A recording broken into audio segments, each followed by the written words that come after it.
በማዕከላዊ ኢትዮጵያ ክልል በአዲስ መልክ በተጀመረው የጸደይ እርሻ ኢኒሼቲቭ የጉራጌ ዞን አበሽጌ ወረዳ አርሶ አደሮች በመኸር እርሻ የዘሩትን የበቆሎ ምርት ካነሱ በኋላ በቀጥታ ወደ ሽምብራ ምርት ነው የሚገቡት። ጥቅምት ወራት ነው በቆሎ የበልግ በቆሎ የዘራነው ካነሳን በኋላ ያው በዛ ሰዓት ነው የምንዘራው። ጥቅምት ላይ ነው የምንዘራው። ቢያንስ በቆሎ የተሸፈነው ማሳ በሙሉ በሽምብራ ነው የምንሸፍነው። 10 የዘራ 5 የዘራ አሁን በግሌ ያው 7 ሄክታር ማሳ ነው በቆሎ የዘራሁት። ያ 7 ሄክታር ማሳ በቆሎ ሁሉ በሽምብራ በጸደይ በሽምብራ ሰብል ነው የሰበሰብኩት። ከዚህ በፊት የነበረን ያው ብቻ በቆሎ ዘርተን ነበር ምንተው። አሁን ያው በቆሎ አንስተን ሽምብራ እንዘራለን። ሽምብራ ደህና እንደውም ውጤት ነው የምናገኝበት። ምክንያቱም ያው የበቆሎውን የማዳበሪያ ይዞት አብሮ ይዞ ይቀመጣል የሚል ነገርም እንትን አለን እንደኛ ግምት። ይህ ሰብል የተለየ ግብዓት ስለማይፈልግና ለእርሻ መሬት ለምነት ጥሩ ፋይዳ ስላለው በትኩረት እንደሚሰሩበት ነው የጠቆሙት። ለሰብላቸው አስፈላጊውን ክትትልና እንክብካቤ እያደረጉ ስለቆዩ በሄክታር እስከ 20 ኩንታል እንደሚያገኙ ነው የተናገሩት። ሄክታር ቢያንስ 15 ከ20 ኩንታል አገኛለሁ ብዬ ነው እቅድ አድርጌ የምሰራው። ያው ይሄ ምንም ለሽምብራ ምንም ግብዓት አንጠቀም። ያው የተለያየ ርጭት ነው የምንረጨው። ለትላትል መከላከያ ነው። በዚህ መልኩ ነው የምናመርተው። ከአሁን ቀደም ቀበሌያችን ላይ ሽምብራ እምቢ ብሎ ነበር ቀደም ሲል። አሁን በዚህ በግጀራው በቆሎ ገጀርን ስንዘራ ደግሞ የተሻለ ሆኖ አግኝተን ተጠቃሚ ሆነናል።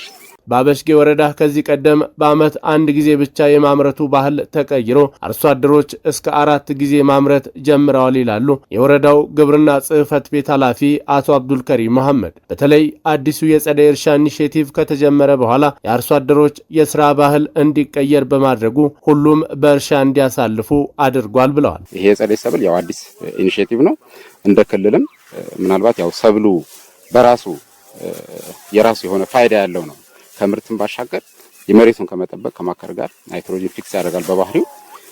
ይሄ ንጥረ ነገሩ ለመሬቱ ጤናማነት ትልቅ አስተዋጽኦ የሚያደርግ ነው ማለት ነው። ይህ የጸደይ እርሻ ኢኒሼቲቭ መጀመሩ በወረዳው መስኖ በሌለበት አካባቢዎች ሁሉ የአርሶ አደሮች ማሳ ያለ ጥቅም እንዳያልፍና ምርታማነት እንዲጨምር ማድረግ መቻሉን ነው የሚናገሩት። በዚህም በወረዳው ከ24000 በላይ ሄክታር መሬት በሽምብራ ሰብል የተሸፈነ ሲሆን ከ400,000 በላይ ኩንታል ምርት ይጠበቃል ይላሉ።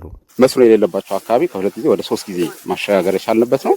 ከዚህም ወደ 24700 ሄክታር በሽምብራ ሰብል መሸፈን ይችላል ማለት ነው። ከዚህም ወደ 403000 ኩንታል አካባቢ ምርት ይጠበቃል ማለት ነው። ይሄ ትልቅ ምናልባትም ኤክስፖርት ምርት ነው። እንደ ግብ ማስቀመጠን እየሄድን ያለ ነው። 6ቱ የግብርና ምሰሶዎች ተብሎ በተቀመጠው አቅጣጫ መሰረት አንደኛው ኤክስፖርት ምርት በጥራትና በብዛት በአይነት ማምረት ነው። የገቢ ምርትም በሀገር ውስጥ መተካት ነው። ይሄን አቅደን እየሰራን ያለበት ሁኔታ ነው። በጸደይ እርሻ ኢኒሼቲቭ የመኸር ምርት ከማሳችን አንስተን በሽምብራ መሸፈናችን ምርታማነታችን እንዲጨምር አድርጓል ይላሉ አርሶ አደሮች። ይሁን እንጂ የሽምብራ ገበያ ዋጋ መዋዠቅ ከምርቱ የምናገኘውን ጥቅም እያወረደብን ይገኛል ብለዋል። ታዲያ በምርታችን ተጠቃሚ እንድንሆን ወጥ የሆነ ገበያ መፍጠር ላይ ሊሰራልን ይገባል ነው የሚሉት። ባለፈ ይሻል ነበር። ይኸው ትናንት ወደ 750 ተሸጠ 7500፣ ዛሬ ግን 6500 እንደዛ እየወረደ ነው። በተለይ እንደው የተረጋጋ ገበያ ቢኖረው በጣም ጥሩ ነው። ዛሬ ነጋዴው በሚለው አኳኋን ስናየው ደግሞ አንዳንዴ ይሄን ያህል ይሉናል፣ መልሰው ደግሞ ወርዷልም እያሉ ገበያ መርህ የሆነ ነገር የምንጠቀመው ነገር የለም።